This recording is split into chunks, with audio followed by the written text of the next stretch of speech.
So we're gonna move to the public safety portion. Me and my brother Tony Perkins, we're going to be discussing the public safety portion, right, people? So let's just get it right into it, man. It's kind of like a hot talk around the whole country, man. How do we bridge community and police? How do we bridge community and police? How does this relationship look? You know what I mean? What does it look like? I know we need commitment on both sides. Right. So that's commitment from the police, and it's also commitment from the community. In your assessment, where do we begin at? Well, right now, I feel it's kind of tough right now with the climate of everything that's going on. And I think trust has to be developed as far as the community and the police. For starters. For starters, the trust factor has to come into play.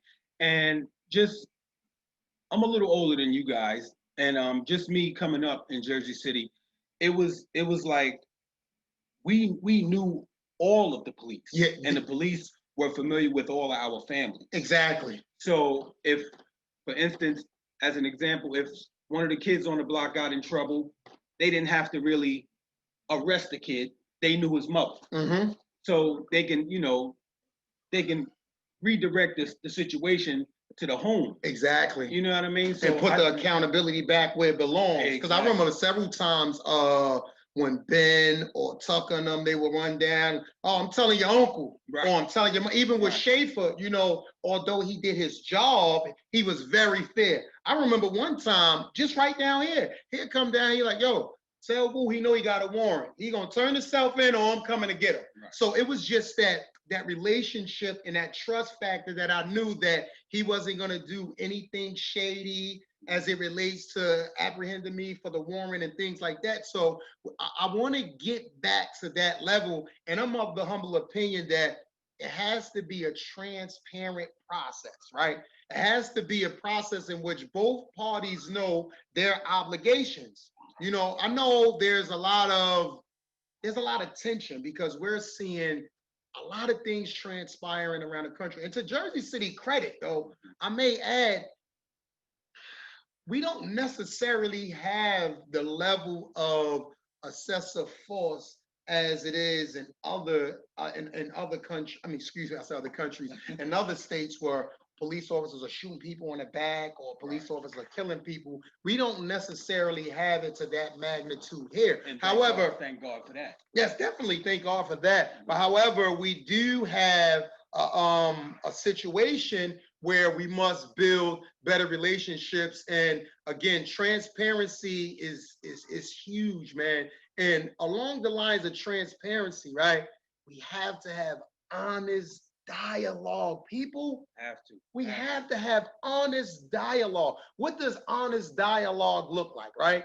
It's me being honest that there's criminal activity going on in certain places, right? It's me being honest about that. And it's police officers being honest about the process in which they go about apprehending individuals. Is being a police officer a hard job? You can bet your bottom dollar. I can't do it. Right. Especially for what they get paid. I cannot do it. However, they have taken the oath. So you're saying it's the pay, not serving the community? No, it's a combination of both. Okay. I can't do it, but the pay kind of makes it a little easier. Right. But I mean, more incentive. In Jersey City, man, being a cop and can't afford to live, I just can't do it. Right. Just can't do it. Let me just point out something real quick. Let's go with the age factor of the police today. Okay. Which plays a major part in our community. We walk up and down the streets of Jersey City. This is our home, and we see younger police officers. I love that though. I do too. I love the fact, and I'll take it further outside of the age demographic and the ethnic demographic, right? I'll take it a step further. It feels good when I see a classmate or a teammate, right, or someone from a community social group being a police officer. Right. So that communication that we're talking about, the honest communication, is there because there's a level of familiarity. Right.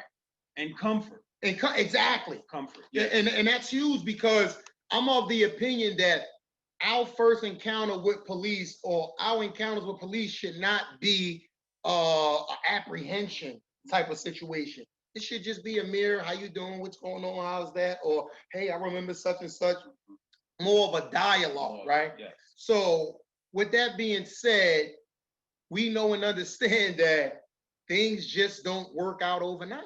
It just not at all. That's just the way life is. Right. It's you gonna know, take life some time. exactly. So we have to work through the process, right? So just because an officer may have done something that the community don't believe was necessary, or someone in the community done something that the police believe that they're creating tension or whatever, we still have to work through the process, right? It's one incident should not kill the relationship of the community and police, because this is the harsh reality, right? Let's not charge everybody twice. This is true. Right. This is definitely we can't charge them twice. Can't charge them twice. But the harsh reality is that we both want we both want the same thing. We want to be in a safe community, and they want the community safe because they're getting paid to do it, and that's their job. Right. So in essence, we both want the same exact thing. So we have to work through the process. And again, honest communication on both parts is me as a community advocate and a community leader is being honest, right, with my anger towards police. Right. Why am I angry at police? And me being honest that my past conflicts with police should not deter the advancement of community and police relations. You know, that's being honest. Being honest that there's pre-existence conditions. You know what I mean? And subsequently, the officers have to be honest too, because there's this, how can I say this? There's this, I don't want to say it's a cultural norm, but there's this situation where some officers, because of their background and their upbringing, they may have been bullied in school and they get their first dose of power and they want to, you know, utilize it for unethical things or things unbecoming of the conduct of a police officer. Again, that's honest conversation. It's not pinpoint, it's not targeting. That's honest conversation and that's honest dialogue. I literally hope, right? And I'm working towards it tooth and nail to mend this relationship, because listen, if someone robbed my house, guess who I want to see? You want to see the police. Exactly. That's right. But let's just think about it. At the end of the day, they're all human. They're human just like us. So they might wake up on the wrong side of the bed. Yeah, it's possible. You know, and, it's definitely possible. Now we create a displacement environment, because whatever they had going on in the morning, they take it out on what's going on out in the community. Mm-hmm. You know what I mean? So, and then on us as citizens, what we going through, right? Yeah. You know what I mean? So, because I ain't gonna lie, yo, I remember sometimes like when especially when fortunately for whatever reason, I don't get pulled. Haven't been pulled over in I don't know how long. Lucky. Every time I get pulled over, when I used to get pulled over, I just had this negative disposition, like, why do he pulling me over? I ain't do nothing. Right. Like, why is he pulling me over? And that's because of the broken relationship I had with police officers. But the harsh reality is, again, we need them. And my best friend is a cop. You know, my family members are cops. And at the end of the day, although they're cops, before they're anything, they're human beings. That's right. They are human beings. So we must work through the process. And what are some benefits of coming out of working through the process? The first benefit, right? The first benefit, I hear police say this all the time, namely captains and top prosecutors and stuff. Mr. Gilmore, we just can't get information for the community. Nobody wants to talk to us. Right. Because we don't trust you. It's a trust factor. It's a trust factor. And then you know, a lot of kids and people are still living by that street code. Yeah. You know, that no snitching. Yeah. So, but at the end of the day, you know, it's pros and cons to not snitching. Exactly. You know what I mean? Because if it's not directly affecting us, our family per se, we're just totally silent. Yeah. But and that's the minute it comes home, all of a sudden, you know what I mean? your whole Right. disposition changes. Right. So, yeah, you're right though. That's definitely great. So, all of that plays a part, the But trust factor. I could tell you one thing, the number one benefit is the ability to live in harmony, man. And the ability to listen, people, I do all of this community activism and all of this stuff as it relates to enhancing the community, but I don't condone violence. And as much as I think that mental health is real, I'm also in belief that individuals must receive punishment as well as treatment for their misdeeds. Like you just have to do it. Yeah. So those are some of the benefits we can get from stronger police and community relations. Just feeling safe. Now, the community commitment, right? There comes a point in time where we have to stop going like this or taking a picture like this and watch the other three point back at us, right? There has to be some level of commitment on the behalf of the community, right? Don't tell me that you call the cops for loud music and your nephew downstairs selling drugs. You see what I'm saying? It comes a point where we have to be accountable and we have to have some level of community equipment. Don't tell me that you have complained about officers and you don't know the commander in the district in which that officer work at. But that's what we're known for stuff like that. That's my whole point. Like we have to break that. Right. You know what I'm saying? Just because something has been done for a long period of time doesn't make it right. And it doesn't have to go on. And it does exactly. Right. It doesn't have to go on. So we have to know these commanders, build relationship with these commanders. All of them, well, I don't know with COVID right now because of the situation, but I'll tell you one thing, the commander in the East have been doing several meetings. So people get to learn your commander, go to these community meetings, get on a email thread, try to create that dialogue, because I'm telling you now, like all cops are not bad. I'm going to tell you that right now. All cops are not bad. It's imperative that we do make these meetings, and so we have to make these meetings and just the fact of just knowing what's going on. You know what I mean? We constantly say, I don't know, but the thing about it, and we make these complaints about the community, about loitering and stuff like that, children loitering in front of people's property and all that kind of stuff, but at the same time, you weren't at that meeting. Yeah. You know what I mean? So stuff like that is important, and it's important that we make these meetings. Yeah, that's definitely and also subsequently by us going to these meetings and us being in the community, and then we have to understand the dynamic of the community is drastically changing, right? We're the ultimate melting pot in the entire country.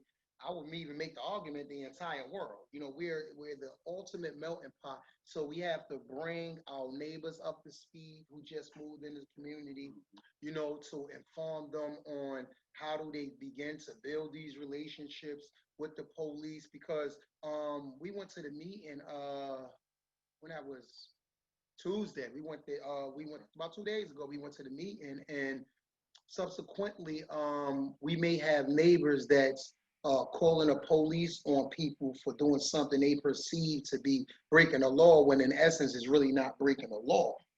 So now, as the commander said, is that they come in and now they got to be a mediator.